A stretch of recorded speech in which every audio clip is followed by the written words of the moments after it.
She bought a trunk at an estate sale for $40. Inside was a letter that had been hidden for 60 years. By the next evening, 3 strangers were at her door, demanding she hand it over. And one of them knew her name before she'd ever said it. The letter should have stayed buried. But now, Elena Mercer had 48 hours to figure out why people were willing to kill for words written by a dead woman. The estate sale had been advertised on a handwritten sign stapled to a telephone pole on the corner of Blackwood Avenue and 7th Street. Elena almost drove past it. Saturday mornings had become her ritual since the divorce was finalized 3 months ago. She'd drive through the older neighborhoods of Ridgemont, looking for vintage furniture to restore. Something to fill the empty hours. Something to make the house feel less like a tomb of her failed marriage. The house on Thornhill Lane looked unremarkable from the outside. A 2-story Cape Cod with faded blue shutters and a garden that had long since surrendered to weeds.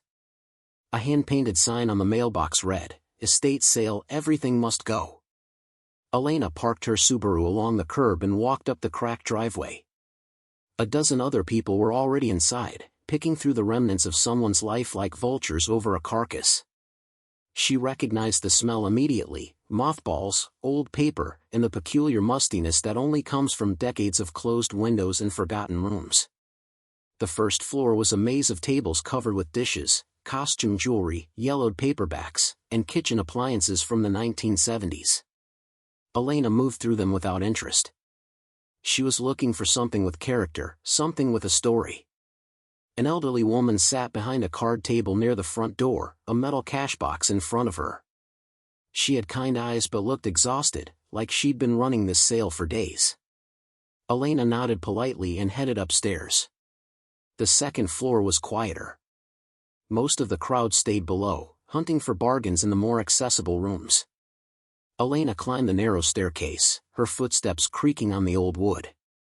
At the top, she found 3 bedrooms and a bathroom, all stripped nearly bare. The last room at the end of the hall was different. It was smaller than the others, clearly an attic conversion. The ceiling sloped at odd angles, and a single dormer window let in weak afternoon light. This room hadn't been fully cleared yet. A brass bed frame leaned against one wall. A stack of hat boxes sat in the corner.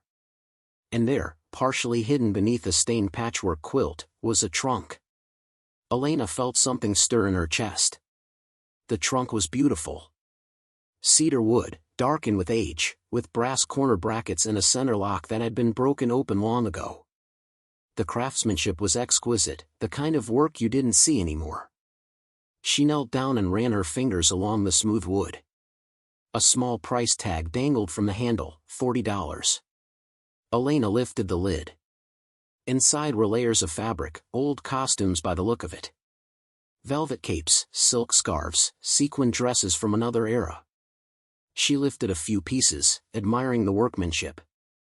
Theatrical costumes, probably from the 1950s or 60s.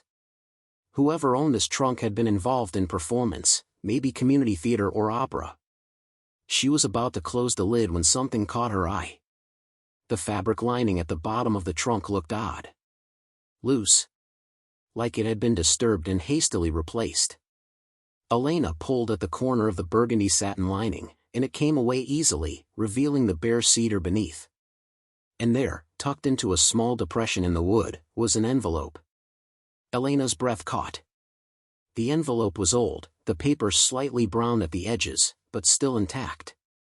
It had been sealed with red wax, now cracked and broken, as if someone had tried to open it once and then thought better of it. On the front, in elegant, flowing handwriting, were 4 words.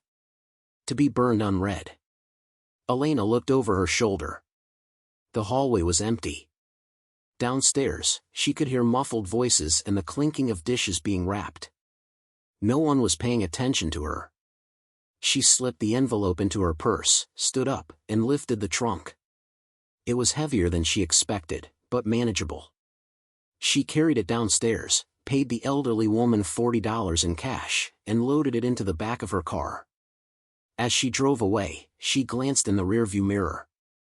The old woman was watching her from the porch, arms crossed, expression unreadable. Elena told herself she was imagining things. Descent into mystery, 3:30 to 6:30. Back at her house on Willowbrook Drive, Elena set the trunk in the middle of her living room. The afternoon sun streamed through the bay window, illuminating dust motes floating in the air. She made herself a cup of chamomile tea, her hands still trembling slightly from the adrenaline of finding something secret, something hidden. The envelope sat on her coffee table like a challenge. To be burned unread. Someone had wanted this destroyed. Someone had hidden it so carefully that it had taken 60 years to surface. And now it belonged to her, this stranger's secret delivered across decades. Elena set down her teacup and picked up the envelope. The wax seal crumbled completely as she opened it. Inside was a letter, written on heavy stationery, the kind that spoke of a different era when correspondence meant something. She unfolded it carefully and began to read. June 14, 1963. If you're reading this, then I've failed. I tried to destroy it myself 3 separate times, but each time I found I couldn't. The words felt too important. The truth felt too vital to simply burn away like it never existed. So instead, I'm hiding it where no one will ever think to look, in the costumes from the Ridgemont Community Theater, in the trunk my daughter will inherit but never open. She hates the theater. She'll probably sell it at a yard sale someday, and perhaps that's exactly what needs to happen. My name is Vivian Ashford. In 2 days, I'm going to disappear. The people I worked for have made it very clear that I know too much, that I've become a liability they can't afford. They've offered me a choice: vanish quietly and start over somewhere far away, or refuse and be made to vanish permanently. I'm choosing the former, but I'm leaving this behind in case someone, someday, has the courage to finish what I couldn't. For 5 years, I worked as a private secretary for Harlow and Sinclair investment firm in downtown Ridgemont. When I was hired in 1958, I believed I was working for a respectable company that helped ordinary people secure their futures. What I didn't know, what I couldn't have known, was that the firm was a carefully orchestrated system of fraud, embezzlement, and blackmail. They targeted vulnerable clients, widows, elderly men, recent retirees who had saved their entire lives. They would gain their trust, convince them to hand over control of their accounts, and then systematically drain them. When clients started asking questions, they were silenced with bribes, legal threats, or in at least 2 cases I'm certain of, with something far worse. I kept records. I'm a secretary, it's what I do. Account numbers, transaction dates, correspondence, names of victims who came to the office begging for answers. I documented everything in a personal ledger I kept hidden in my desk drawer. Last week, they found it. One of the senior partners, Mr. Grayson Harlow himself, came to my desk and asked me to stay late. When everyone else had gone home, he told me exactly what was going to happen if I didn't cooperate. I barely escaped with my life that night. If you're reading this, you have a choice too. You can burn this letter like I should have, and you can live your life in safe ignorance. Or you can take what I'm telling you to the authorities and expose them for what they truly are. But I need you to understand something: these people have reach. They have money. They have connections that extend into law enforcement, into city government, into places I don't even fully understand. They've survived for decades because they eliminate threats before those threats can become problems. In the bottom of this trunk, beneath the false panel and the cedar lining, I've hidden copies of 3 critical documents. The first is a list of account transfers that cannot be explained by any legitimate business practice. The second is a list of 12 people who died under suspicious circumstances within 6 months of threatening legal action against the firm. The third is a memo, written in Grayson Harlow's own hand, outlining a solution to a particularly persistent client. His initials appear at the bottom, GH. I pray you're braver than I was. I pray you'll do what I couldn't. May God forgive me for my cowardice. Vivian Ashford. Elena's hands trembled as she set the letter down on the coffee table. Her heart pounded in her chest. She read the name again, Vivian Ashford. Ashford. The same last name she'd had before the divorce. No. It had to be a coincidence. Ashford wasn't an uncommon name. Plenty of people had it. But the connection still sent a chill down her spine. She looked at the trunk. A false panel. Vivian had mentioned a false panel. Elena knelt beside the trunk and removed all the costumes, setting them carefully on the floor. She ran her fingers along the cedar bottom, pressing, searching. There, near the back corner, she felt it, a slight give in the wood, an almost invisible seam. She grabbed a butter knife from the kitchen and carefully pried up the panel. It lifted easily, as if it had been designed to be opened. Beneath it lay 3 folded documents, yellowed but still legible. Elena lifted them out with shaking hands and spread them on her coffee table next to the letter. The first document was a bank statement from 1962, showing a series of transfers from a client account to an offshore entity. The amounts were staggering, even by today's standards. The second was a handwritten list of names and dates. Robert Callahan, March 3, 1961, car accident. Dorothy Morrison, August 19, 1961, heart attack. Francis Delgado, November 2, 1961, suicide. 12 names in total. 12 deaths. All within 6 months of each other. The third document made Elena's stomach turn. It was a typed memo on Harlow and Sinclair letterhead, dated May 1963. The Morrison problem. Mrs. Morrison continues to make inquiries regarding her late husband's account. Standard deflection tactics have failed. Recommend implementing Protocol 7. HNS Legal will handle aftermath. Ensure no documentation trail. GH. Protocol 7. Elena didn't need to be a detective to understand what that meant. She sat back on her heels, trying to process what she was holding. This was evidence of crimes committed 60 years ago. The people involved were probably dead by now. Grayson Harlow, Vivian Ashford, all of them long gone. This was history. Not danger. Right? Her phone buzzed on the coffee table, making her jump. A text message from an unknown number. You purchased an item at the Thornhill Lane estate sale this afternoon. We represent the family's interests and would like to discuss reacquiring it. Tonight.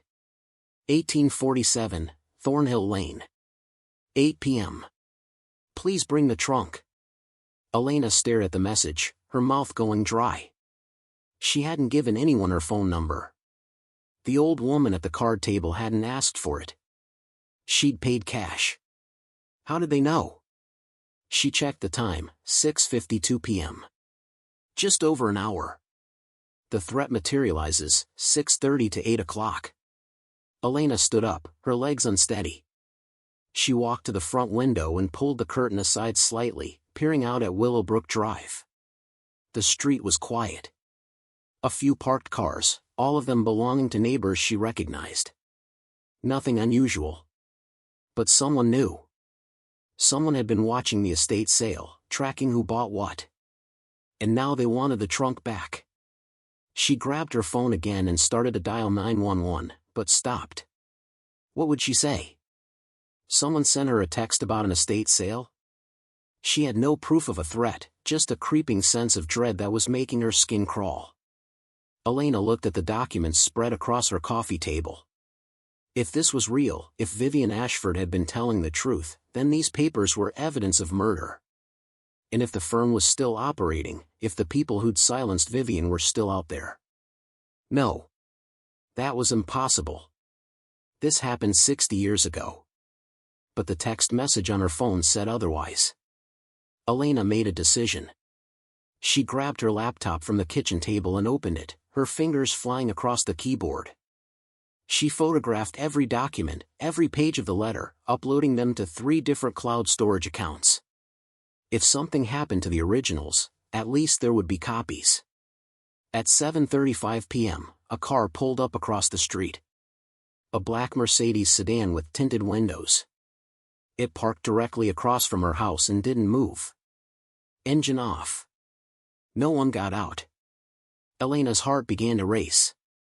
She turned off the living room lights and moved to the bedroom at the back of the house, watching from behind the curtain. At 7:48 p.m., a second car arrived. This one was a silver Lexus.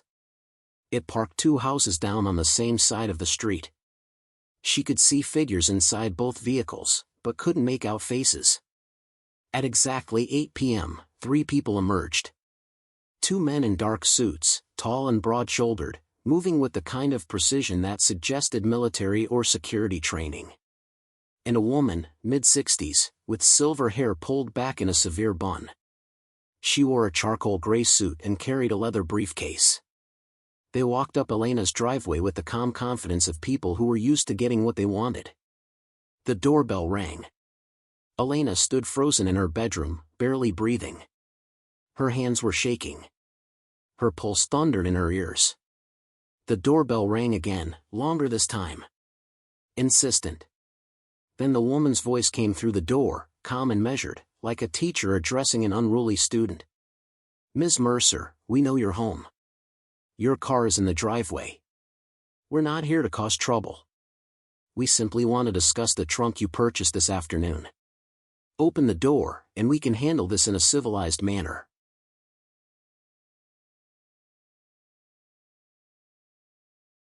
Elena's blood ran cold. Ms. Mercer. They knew her name. Her married name was Hartley. She'd only gone back to using Mercer after the divorce was finalized last month. How could they possibly know? She heard footsteps on the front porch. Someone testing the doorknob. The lock rattled. "Ms. Mercer, this doesn't have to be difficult. The trunk contains property that belongs to our client's estate. It was not meant to be sold. We're prepared to compensate you generously for your time and trouble. $5,000. Cash. Tonight. $5,000 for a $40 trunk." Elena's mind raced. She grabbed her car keys and the manila folder containing the documents, moving silently through the dark house toward the back door. She had to get out. Had to run. But as she reached the kitchen, she heard footsteps on the back porch. Heavy boots. Deliberate. They'd surrounded the house. Elena backed away from the door, her breath coming in short, panicked gasps. She was trapped. The front door, the back door, both covered. The woman's voice came again, closer now, as if she were standing just outside the kitchen window. "Ms. Mercer, you have 10 seconds to open a door. After that, we're coming in whether you cooperate or not. And I promise you, you don't want us to come in." Elena looked at the folder in her hands, then at the trunk sitting in her living room. Vivian Ashford's words echoed in her mind. "I pray you're braver than I was." She had a choice to make. And she had about 5 seconds left to make it. Elena made her decision in the space of a heartbeat. She couldn't run, couldn't hide, and she sure as hell wasn't handing over Vivian Ashford's evidence to people who'd surrounded her house like a military operation. She grabbed her phone, opened the camera app, and hit record. Then she walked to the front door and unlocked it. The woman with silver hair stood on the porch, flanked by the 2 men in suits. Up close, she looked even more intimidating. Sharp cheekbones, pale gray eyes that assessed Elena like a specimen under glass. "Ms. Mercer. Thank you for being reasonable." The woman's smile didn't reach her eyes. "My name is Carolyn Breslin. I represent the Harlow Family Trust. May we come in?" Elena didn't move from the doorway. The estate sale was legal. "I paid for the trunk. It's mine." Carolyn's smile tightened. "There's been a misunderstanding. The trunk was included in the sale by mistake. It contains personal family items of sentimental value. We're prepared to offer you $5,000 as compensation." "No." The word came out stronger than Elena expected. Carolyn's expression shifted, the pleasant mask slipping just slightly. "Ms. Mercer, I don't think you understand the situation." "I understand perfectly," Elena interrupted. She held up her phone, making sure they could see the red recording light. "You surrounded my house. You're threatening me. And you're doing it because that trunk contains evidence of crimes committed by Harlow and Sinclair investment firm. Fraud. Embezzlement. Murder. One of the men moved forward, but Carolyn raised a hand, stopping him. Her eyes had gone cold. "You've read the letter." "I've read everything. And I've already uploaded copies to 3 different cloud accounts with instructions to send them to every news outlet and law enforcement agency in the state if I don't check in every 12 hours. It was a bluff, but a good one." Carolyn studied her for a long moment. Then she reached into her briefcase and pulled out a checkbook. "Name your price." "There is no price. Those documents are going to the police. Vivian Ashford deserves justice. So do the 12 people your firm murdered." "That was 60 years ago," Carolyn said quietly. "Everyone involved is dead. Pursuing this accomplishes nothing except destroying the reputation of a family that's done considerable good for this community." Elena felt rage building in her chest. Those people died because they asked questions. Because they wanted their money back.